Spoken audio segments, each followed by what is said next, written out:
Hello बच्चों, let's read the question. The question is plant hormones frequently used in plant tissue culture or techniques are.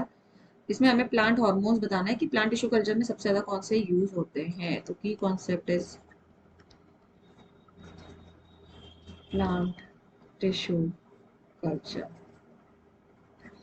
ना plant tissue culture is also known as PTC. PTC भी बोलते हैं इसको. Actually होता क्या है, इसमें हम प्रोसेस में लेबोरेटरी कंडीशन में स्टेराइल कंडीशन में एक मीडिया लेते हैं, culture media which is nutritive media which is also called as laboratory soil. इसे लेबोरेटरी सॉइल भी कहते हैं क्योंकि ये इसमें सारे वो हार्मोन्स हम रखते हैं जो कि रिस्पॉन्सिबल है प्लांट की ग्रोथ के लिए. तो हमने यहाँ पे एक्चुअली एक्स प्लांट लेते हैं,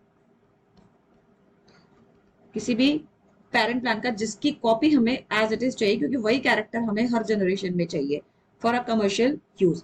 this explant it should be from meristematic tissue क्योंकि ये फायदेमंद होता है. It has the high capacity of cell division and इस एक्सप्लांट के अंदर ऑब्वियसली टोटी पोटेंसी नेचर होता है. टोटी पोटेंसी मतलब capacity to produce whole plant from single tissue.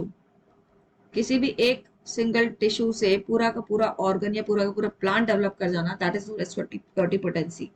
तो इसके अंदर जब हम कह रहे हैं कि एक्स प्लांट हमने यूज किया प्लांट टिश्यू कल्चर में और उसके बाद इससे हमारा क्या बन जाता है, कैलस बनता है, that is a mass of sales.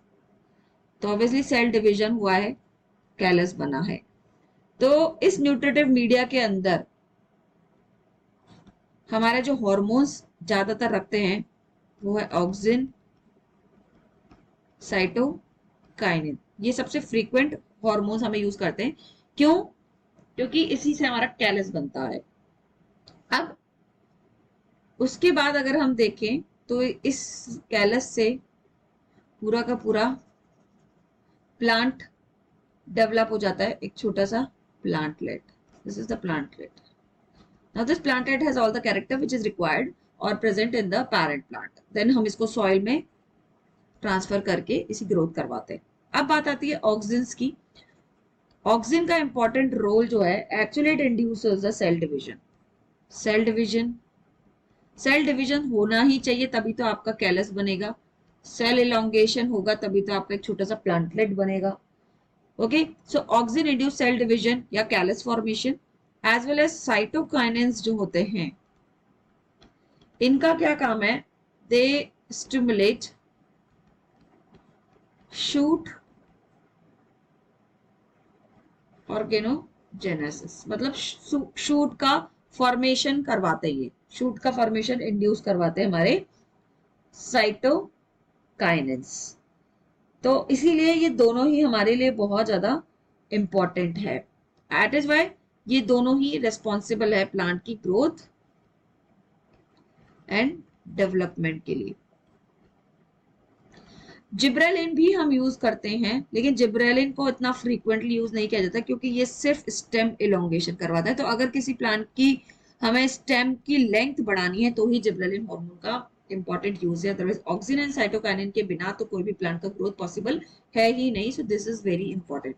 अब ऑप्शन में हमें इन्हीं दोनों का एग्जाम्पल दिया हुआ है. तो ऑक्सिन का जो एग्जाम्पल हमें दिया हुआ है वो हमें दे रखा है 2,4-D. तो इसका जो फुल फॉर्म है वो है 2,4 dichloro phenoxy acetic acid. This is an example of auxin. Okay, तो 2,4-D is answer. As well as cytokinin का हमें एक एग्जांपल दे रखा है यहाँ पे ऑप्शन में BAP. इसका फुल फॉर्म है benzyl 6 benzyl aminopurine. This is an example of cytokinin. So we'll go with option 1 and 2.